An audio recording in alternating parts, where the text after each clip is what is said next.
All right, how's everybody going? Welcome to Multifamily Mastery. I am Nick. I'm going to be your host tonight. Filling in for Cole. He's away on his honeymoon. Woohoo! Real quick, I run the Easton Phillipsburg Meetup. It's at Weyerbacher Brewery. Once a month. It's every Wednesday at the end of every month. We also have Ryan here. Yep. I'm Ryan Bimes. I'm with Volcan Capital. We host the Lansdale Meetup once a month too. It's the second Tuesday of every month, so you can meet us down there. All right, so before we jump into the interview with our guest tonight, we do have a sponsor. It's GSM Commercial Capital. Gary's not here tonight, but Gary is a national direct lender for DSCL loans, fix and flip, bridge loans, commercial mortgage. He's a commercial mortgage broker for long-term financing using banks, credit unions, government agencies, and most commercial lending. He's got 33 years of financial experience, including 23 years on Wall Street, where he focused on serving institutional and corporate clients with over $6 billion of capital raised in the real estate industry. Gary utilizes his experience to provide the most efficient and effective financing terms for his clients. We use Gary, my colleagues use Gary, and we all say he works magic. Please pick up his info in the front if you want to reach out to him. So before we get started, a couple of housekeeping items. There was QR codes, and there's also a sign-in sheet. So if you want to be updated on these meetups, go ahead and scan that or put your name on the sign-in sheet so it could be updated. We do have, there's food and beverages over there, so please help yourself. And lastly, our goal is to propel you on your real estate journey. There are several ways we can help. If there's any ways we can help you progress, just please reach out to one of us. We can direct you. And the structure of this meetup is as follows. So we have our guest speaker. We have an outro, and then we're going to spend some time networking again, or I could talk to the guest as well. Yeah, so tonight we're going to be interviewing Justin Brown. Justin Brown's created his own $1 million portfolio here in Allentown. He's founded and operates Light House Realty. He's a flipper, he's a meetup host, he's a pilot, and he's very passionate about giving back to the community. So with that, Justin, you want to start off by telling us maybe how you got started in real estate? Sure. Yeah. Thanks for having me. Also, I'll just jump in here and say I use Gary actually pretty much exclusively for my refinances and my commercial products. So that's kind of funny that he was the sponsor tonight. Yeah. How did I get started? I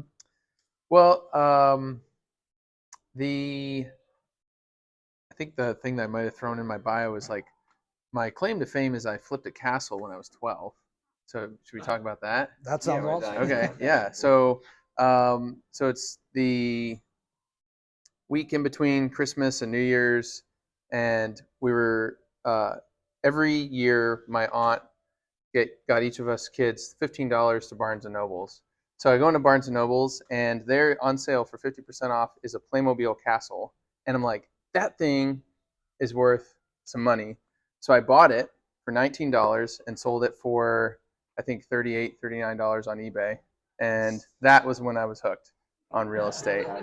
There you go. That's it. Was that the answer you wanted? It wasn't the one I was expecting, but I liked it better. I've been saving that for like the first time I was going to be interviewed.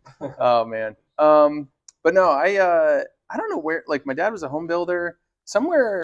I don't know. I was like, there was like a seed planted about real estate. Yeah. I mean, some ways it was just making money like that, where I was like, you can find something and make it worth more, or find something that's paying you. But I really got like, again, I'm not exactly sure what it was that kind of made me think about rental properties. But when I was let go from my first corporate job out of college, they were doing this, it was Air Products, they were doing this big company org. My boss was like, keep your head held high. There's like 1,000 people walking out the door. You're not, singled out here.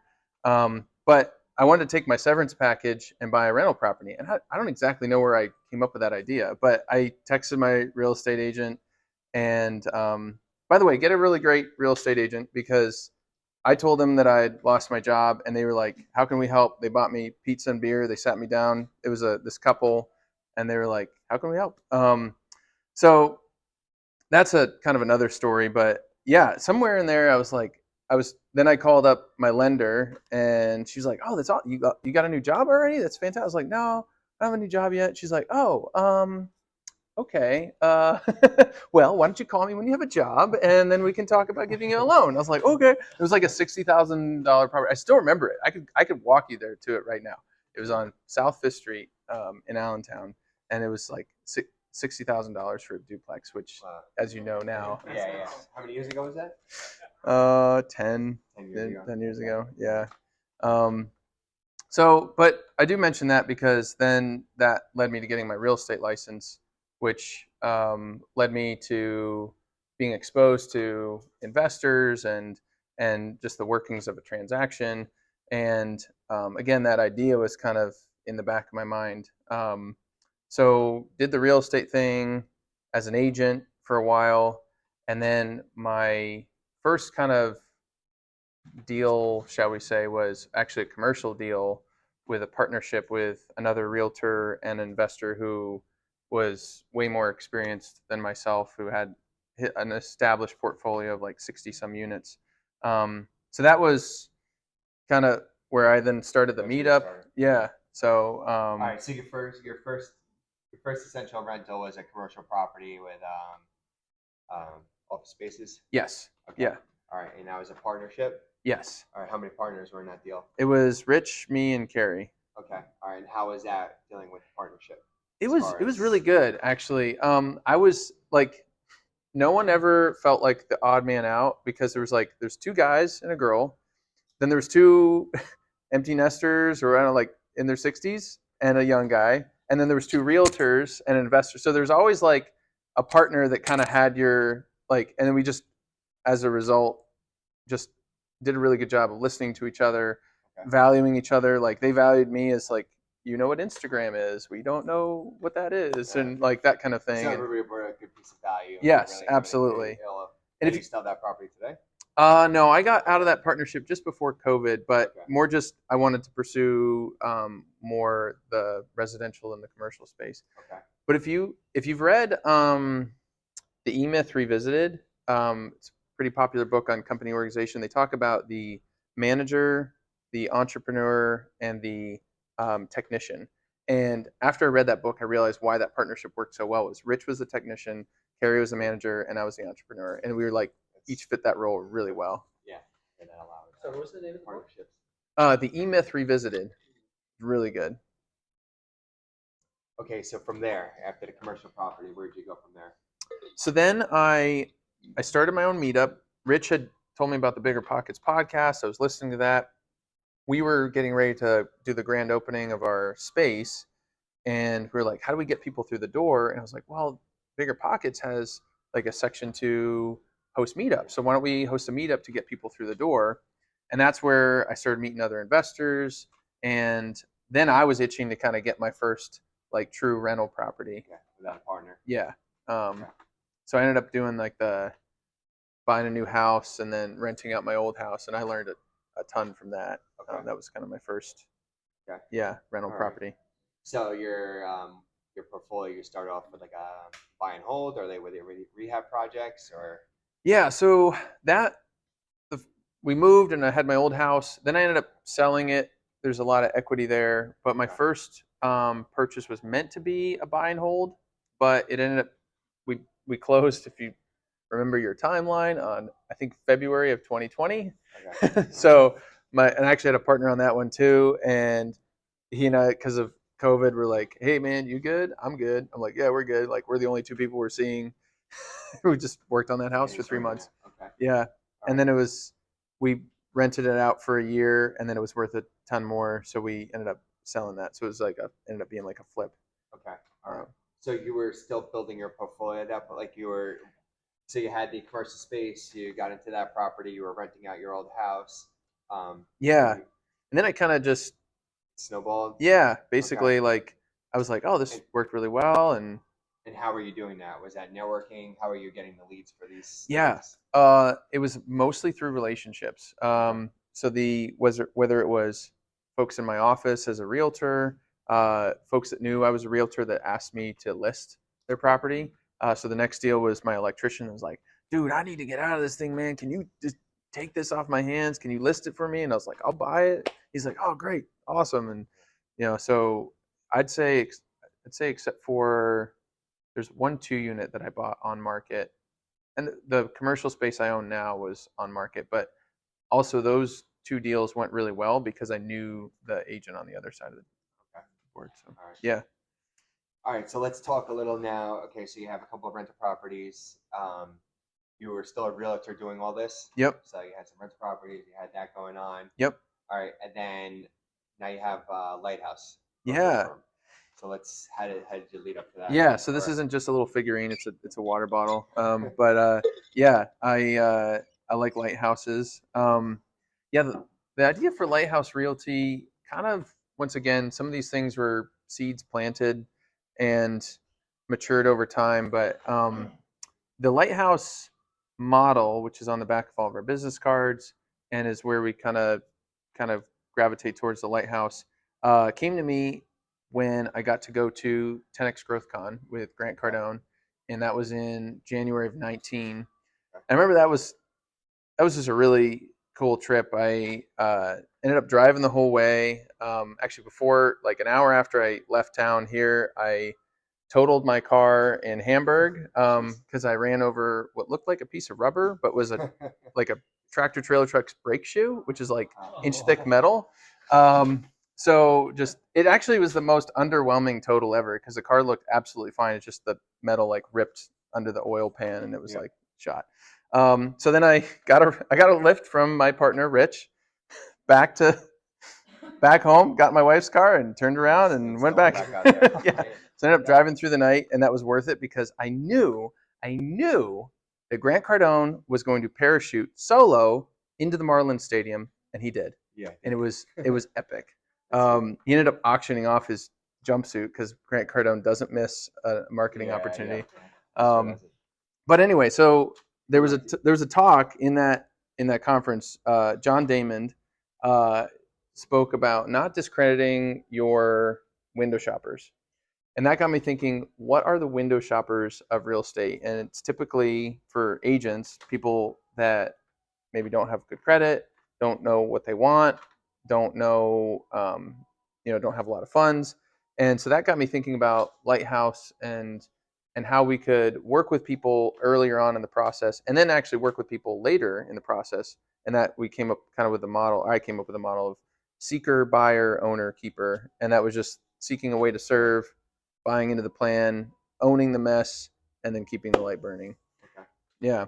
So then Lighthouse Realty was actually, the Lighthouse model was a concept way before I even thought about opening my own brokerage. But it was a way that I was just at the time doing business with my clients, was doing discovery on like, what is it that you're actually trying to do and how could I help you get connected with the right people? I'm not gonna babysit and waste my time with clients that aren't ready, but like, how can I not just like throw you to the curb, but how can I get you set up for success? And then you would be ready to buy a house, you would be ready to sell your house. So then Lighthouse Realty became the kind of avenue for that when I was just thinking through, I have like one jump to make as a real estate agent. I don't like when people make a bunch of jumps and they think that the agency is going to help them. They need to like own it themselves. So I was like, if I really wanted to make a jump and I was with a great company, it needs to be my forever jump. And a buddy of mine who was starting his own brokerage asked me, and I wrote down the fees for him, and I wrote down the fees for Weichert where I was at the time, and then I very naively wrote down the fees for me, and I just put 0. And that was when I was like, and there was some conversations with some other people like, you should think about getting your broker's license, and I was like, I'm gonna make a bet on me, and then I'm gonna call it Lighthouse Realty, and yeah. Okay. Yeah. Awesome. Now, what year was that? That was so I made the decision before getting the broker's classes, but so it'd been a 2020. It was 2020. 2020. Yeah. Okay. All right, and then once you got Light House Realty up and running, how was it getting employees?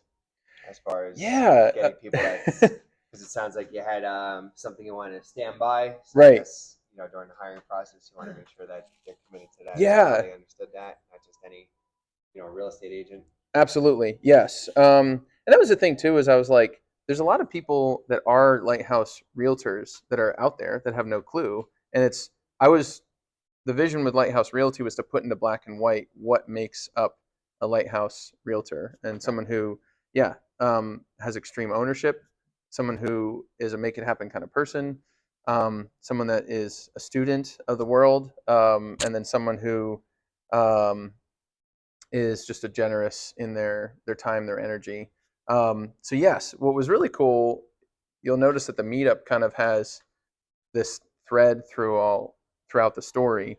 But I already was really good friends with a few people from the meetup, and so Christine Stefchek was my first recruit, and then actually Christine, and I don't know who technically in terms of like PAL's licensing was first, but Christine and Jason were both folks that I'd already had years of experience with from rubbing shoulders at the meetup, and since then it's been great. Let's talk about that meetup. I think you were the first in the area to really start hosting a meetup, essentially. That's what I'm told. That's what it sounds like. What made you think of having a meetup? Yeah, I had no clue, honestly, what it was. I know they've been around for years, but just were you looking to promote anything? Were you just looking to educate? Were you just like maybe give back a little? Well, so at the time I don't think at the time you didn't have anything. Right, yeah. Okay. So it was mainly to advertise the commercial space. So we were like, let's get people through the door. And I think the first meetup was like 6 of us. It was me, Rich, and Carrie, and then 2 guys I know really well now because they ended up continuing to come. But yeah, then I think after even just a couple months of hosting it, it went from getting potential clients for the office space to I had the front row seat of learning from people that I wanted to learn from. We did a lot of kind of title agents, lenders, kind of some of those guest speakers, but it was also attracting just people, boots on the ground, that were actually doing it. So I met some folks that I'm really good friends with to this day there. Okay. All right. And where do you host this meetup? So we did host it. That commercial space was. I'm sorry. Where do you host the meetup now? You're still continuing. Yes. Yep. Okay. Yeah. So where do you have that? We have it at our office on 15th Street. Yeah, 28 North 15th Street. Yep. The third Monday of the month. Okay. All right. Yeah. That's something else to look out for. Yeah. And it just goes back, like Justin was mentioning, at these meetups, you just really never know who you're going to run into. I mean, I know most of the leads that I've gotten has all been through networking. I really haven't had to do any marketing or anything. I know Justin had mentioned similar, just from networking. Ryan, I don't know. We've talked about it just before here. It's all about meetups and getting out there every night, talking to people. It's just like I said, just never know. And I know, some of the people that Justin started off with, now, some big names in the area at this point. I ended up growing. Yeah, absolutely. All right, so we understand that you're passionate about giving back to the community. You want to give some feedback on what you like to do? Sure. Yeah. So I think that's actually really important, kind of to touch on, in that a lot of times it's easy to get busy and kind of forget what you're passionate about. And so like, even as you say that, like part of that story with when I had pizza and a beer with my realtor, I had an idea at the time when I had no idea about real estate, but I had this idea for a nonprofit when I was let go from Air Products to run a nonprofit that worked with inner city kids doing work projects on under low income people's houses. And that actually existed in South Carolina. And my realtors knew this guy who was my old pastor, Pastor Jim, and they were like, go down to South Carolina, find out what he's got going on, and let us know what's going on. So they had one 3-day project. So I was told December 4th, which I celebrate as Liberation Day to this day, because I was not fit for corporate America at all. So December 4th, talked to my realtors, early December, and then Pat and Steve, they're still fantastic. Then that it was that week, once again, that week in between Christmas and New Year's, they had the 3-day project, and they're like, go down to South Carolina. So I was swinging a hammer and a t-shirt in South Carolina, putting a roof on a 100-year-old lady's house who took care of her 80-year-old daughter. And it was nuts. And so then, for whatever reason, I did not feel, I actually even got a job offer from my pastor that week. He's like, you want to come down and like help with this? Like, I'd love to have you. And I was like, oh. And I'd really, like, at that point in time, I had no ties to to keep me in Allentown. Not the job. Like, I could have sold the house. Maybe that's why Pat and Steve wanted me to have pizza and beer with them. I don't know. But anyway, so that like led me to where I wanted to get connected with the industry professionals in the housing industry. And I'll even be honest, like that kind of dream of that nonprofit kind of fizzled away. But I think that's where like review what you're passionate about in all areas of life, both like vocational, like how do you want to contribute, how do you want to serve. So now I'm into some different things. We're doing some partnerships with some of the shelters here in Allentown. And one thing though, personally, that I'm passionate about is my wife and I go on medical missions. So we've been to Trinidad 4 times, and we're going to Ghana this summer. So she's a nurse practitioner. Somewhere in the getting laid off, I actually became a ski patroller. Okay. So if someone was having seizures right now, I know how to at least get you to paramedics safely. Or a variety of things. If you had a ski sticking out of your leg, I would not panic, and I would know how to help you. Yeah. Yeah. So that's the short-term missions is something I'm really passionate about, and which is nice because that's what we all talk about. Listen, it's with having the passive income from real estate and the avenues where it could get you to that, but it's also nice to step back and be able to do a couple of those things. I think it's whether you want it or not, it's always good to give back a little bit. Absolutely. If someone's interested here in giving back, how can they do that? Yeah, so I definitely talked to me about the 6th Street Shelter. They're someone that we partner directly with, depending on whatever initiative they got going on. And then I definitely love to just share with you on whatever trip I'm planning. They're always with a parent organization. So Touch of Life and MTW are the 2 companies I've gone with. They're both great. Yeah. All right. And then we understand that I guess one of your hobbies now is, besides ski patrol, I guess you ski too. But snowboard actually, but yeah. All right, yeah. Me too. All right. I'm with you for that. Yeah. All right. No, as far as a pilot, looks like you're looking to get your pilot's license. Yes, I'm like right on the doorstep, but I know how to fly a plane. So I'm going to take my check ride this June here. But yeah, that's like it's so funny because it's teaching me a lot in terms of checklists, just consistency, habits, preparation. I could write. It's a really great, because there's several times I'm like, why am I doing this? It's a lot of work. It's a lot of money. But it has a lot of intersections with real estate. So if anybody's thinking about it, I highly do recommend it. It's also then like when I get behind, the yoke and I'm there, I'm like, oh, this is great. And I would say whatever it is, something that you can truly, like, you have to truly focus, like, no kidding, right? You can't but like when I get done with a 2-hour lesson or flight, my brain feels the lack of sporadic thought. Okay. And so even though I was very focused and it took mental energy, and it almost was like a break because I wasn't getting pinged here, getting pinged from this. You had to be I was just very focused. Yeah, and and people know, like, oh, if he's flying, like, he'll get back to you, and I usually have like 16 texts to get back to when I touch down. But that I just whatever it is, if it's, I mean, Brandon Turner talks about getting a massage, and people have their own thing. That thing to break away Yes. from everything else. So that's a big thing for me.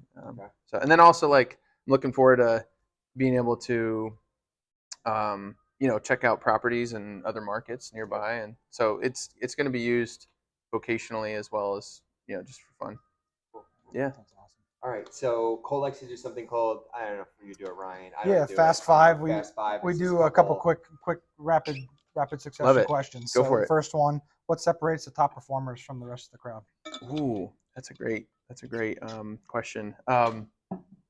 I'd say extreme ownership would be my answer. So someone that's owning their future, they're not blaming it on the market or their connections or their lack of a sphere. They're saying, hey, what do I need? Like I might have been dealt this hand, but what do I need to do to get here?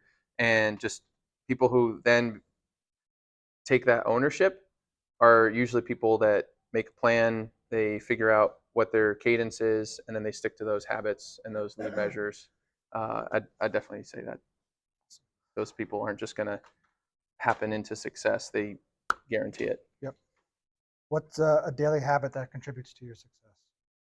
Bullet journaling with a fountain pen. Oh yeah. I'm Okay. Renaissance man. I like my Special fountain book pens. is a leather binded book. Yeah, the Rhodia Gold Book is what I recommend. It's French and it's really good. If you could go back and talk to your younger self, what's one piece of advice that you would give your younger self?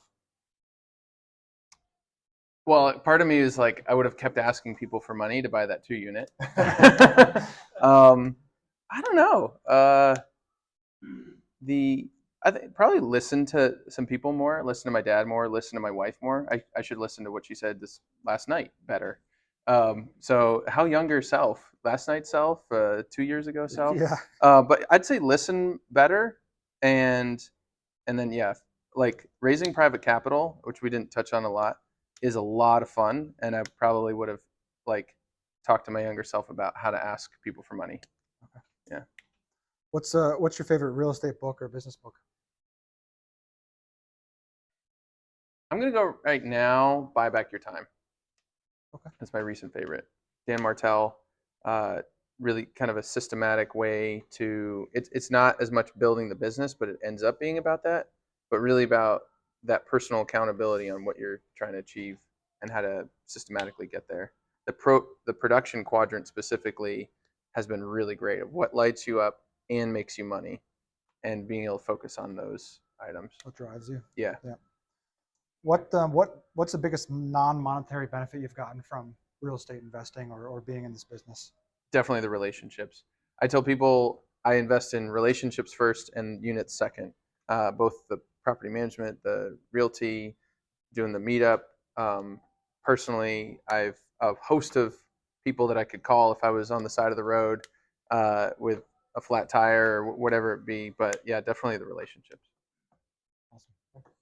All right, so before we close out, we like to just because we talked to these real estate meetups, the benefit is networking. So we just ask you to raise your hands. Do we have any full-time investors here? Right. Okay. Do we have anybody that owns a rental property? All right. Do we have anybody that owns more than 20 rental properties? All right. Do we have any project managers, contractors, insurance agents, real estate agents, and brokers or lenders? Okay. Anybody looking for a deal? That's right. Everyone's Everybody's hands should go hands up. should be up. And anybody selling a deal? No. All right. Yeah, that's it. Everybody's got a price. That's it. Yeah. Right. All right. So that's those are the people you want to connect with. I want to give Justin a round of applause. Thank you. All right. We're open questions, answers. If anybody has anything. Sure. Justin, where can we get information about your meetup? Yeah, it's on our website. It's also on Facebook. It's also on Meetup and Bigger Pockets. Yeah. Yeah. And the capital raising, do you open up a fund, or are you just doing Just private money for my deals. I think we didn't dig too much into that, but I bought this like 11-unit package. One, the relationship was the seller was a good friend of mine who just called me to list it, and I was like, "Cool, can I buy it?" And he's like, "Yeah." It was actually a 4-unit, and he's like, "I'm also thinking about selling my 7-unit." I was like, "Cool, can I buy it?" And also, I knew where they were, so my buyback box checked my buy box, but then to close on the deal, I needed to borrow $145,000, and just what I found on the end of that deal, giving back that $145,000 to my friend Susan, was the coolest feeling in the world. And she like asked no questions when I asked her for money again. And we're very good friends to this day. So I think there's a lot of risks with it, but like the rewards are even higher when you knock it out of the park. And I think that's how you build lifelong friendships. So yeah, that's so right. I would like to at some point do some sort of fund or some more like deals where the private investors are more like capital contributors to like syndication deal. But right now it's just for my flips and maybe some buy and hold stuff where I need to burr it. Thank you. When you became a broker, I'm sure you were prepared for the challenges of having agents working under you. Yeah. You built that up in your head a little bit. Was it as challenging as you thought it was? Yeah, I think that the weird thing is like the actual like content is not anything that really throws me for a loop. It's just not feeling like I have someone to like ask. But then again, I'm really good friends with a lot of different brokers, and if I swallow my pride and be like, this might be a stupid question, but I'm going to call Chris, I do have that backing. But I think when I was an agent, just knowing I could always ask Monica, and Monica could ask Jim, and Jim could ask Jim, and like I knew that there was like this chain of command of people that like completely had my back. Even I remember one time Monica used to say like, if I'm hearing your name, I know you're doing something right. And even if it was like me getting in trouble with an HOA for advertising or whatever it was. But yeah, I'd say that was the biggest challenge is like, oh, the buck stops here now, and just having to cope with that. Talk about your future goals and where you're going with Light House. Sure. Yeah. Big lofty goals. We'd like to be managing 1,000 units here in the Lehigh Valley. We're hoping to open offices in Reading, Lancaster, and Scranton within the next 5 years. We're working on Reading right now. I actually go down there once every other week. There's a really cool. There's no meetups there. We need to start a Berks County meetup. Yeah. Like, there's no meetups there, seriously. But there's like I found this Bible study actually of like who's free and available at 9:30 on a Wednesday. It's real estate investors, Yes. flippers, contractors, lenders, and it's like this Bible study of real estate folks, and it's awesome. So we get to study God's word, and then we get to talk about real estate. And but yeah, like Reading is kind of next on horizon. Personally, I'm looking to flip about 10 houses a year, and yeah. Where are you at with Reading? Do you have agents yet? Are you open? We have a couple agents there. We don't have like a brick and mortar place, which I think is kind of important. But we kind of have like a virtual presence there currently. So, yeah. Yeah, it's kind of weird. Like what is officially open? But yeah, we're looking to get a couple more agents there. I had two questions. One, Reading versus Scranton. What do you see? So this is not. I need like if you guys know the disc, I need someone who's like a high C to like back me up. But I just have a hunch in terms of it's not a super large market that's getting a ton of attention from maybe bigger corporations. It also, and I would say this is for both, and I'd even throw Lancaster in there. That's like kind of like a town like Allentown that we know, where it's got an inner city, it's got some multifamily, it's got some single family, it's got networks of investors, but it's not like Philly or Pittsburgh or whatever.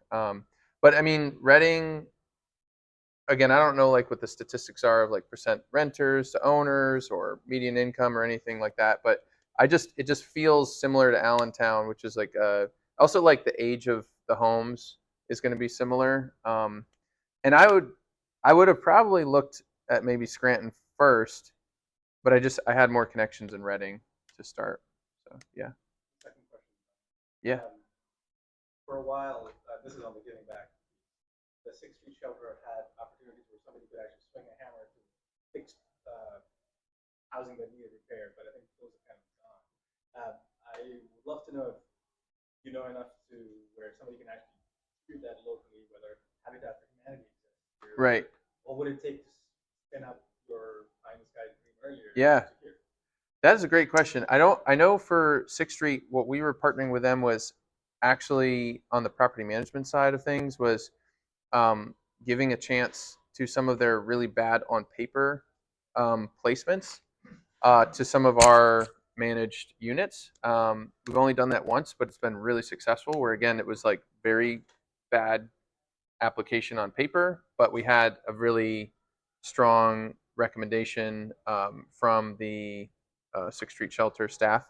So that's what we're doing now, but I'd really like to get more active. And but I've done a couple, not like projects with Habitat for Humanity, but Restore. I try to use them whenever I can for supporting their initiatives. But that would probably be where I would send people to first, is Restore, and find out like what houses they're building, because that's backed by Habitat for Humanity. They're active. I believe so. Yes. Yeah. Great question. You were an earlier on investor. Did you have like a residential portfolio before you moved to commercial, or did you just kind of jump into commercial? Well, so right now it's mostly residential. I only own one commercial building. That's our office that has 5 units. But yeah, so I have a 1, a 2, a 3, a 4. Then I jumped to a 7. Yeah, and that's So yeah, mostly residential is what I know. The commercial space is really interesting and really cool. There's like some great benefits for, the triple net lease, and you're not dealing with a lot of the like kind of the day to day with people's housing. But it's also this whole other thing that you have to learn, knowing like market rent and the length of lease, and you could have something vacant for a while, that kind of thing. Yeah. Follow-up question on that, just to further understand. Doing the brokerage, it sounds like you also have a 20-30 unit portfolio that you own yourself and you're managing. So, and then you work supervising realtors. How do you split? And then you're going to Trinidad and Ghana. It sounds like a lot when you put it that way. Yeah. So just people once again. So I'm not. So my units are being managed by Light House. So that's part of our 80 unit portfolio that we're managing right now. And we have a crack shot group of people that are doing the management. So we have what I think is a little unique. We'll see how it goes, but we have a full-time property manager that doesn't actually do the leasing, and then we have a part-time agent that does our leasing. So the property manager can focus on the tickets, the turns. Obviously, she has to communicate a lot with the leasing agent on leasing, like advertising things ahead of time, and like making sure that they both arrive at the timeline at the same time. But I think that it's really good for the property manager not to be sifting through applications and thinking about like getting pinged from Zillow while she's trying to work with contractors and tenants and so forth. And then we have a third person who's our office manager. She's the real person you should ask how she's doing all that stuff. What's that? Oh yeah, Julie. I would be dead without Julie. She does all of our billing, and she does the owner payouts. So she does all the finance stuff for both the brokerage on the agent side of things, and then the owner, like for the PM side of things. So honestly, I should probably have more of a pulse on some of those things, because I really quickly trust people, and I'm happy to kind of take my hand off what I'm not good at and focus on what I am good at. But yeah, I would just say having really good people, and then what was the other thing you said? I don't know. Yeah, but yeah, so those people help with the management side of things, and then on the realtor side of things, we do group coaching, and then we do mentorships where there's other seasoned realtors on our team that can do some of the mentoring. So I'm not doing all of the mentoring myself, but that is like on that production quadrant, which I touched on briefly. Again, the quadrant's just like 4 quadrants, and it's like, how much energy do you get from something and how much money does it give to you? So like you can picture really quickly, like something doesn't give you any energy and doesn't make you any money, don't do it. And then something that makes you a lot of money and really energizes you, you should do it. And coaching is one of those things for me. But just we have like, I don't know, 18 people on our team right now. I can't be everybody's coach. So we developed a coaching program actually just recently with a couple of our seasoned agents to help with that. All right. Well, thank you again. Absolutely. Thank you. Appreciate it. It was great. Looking forward to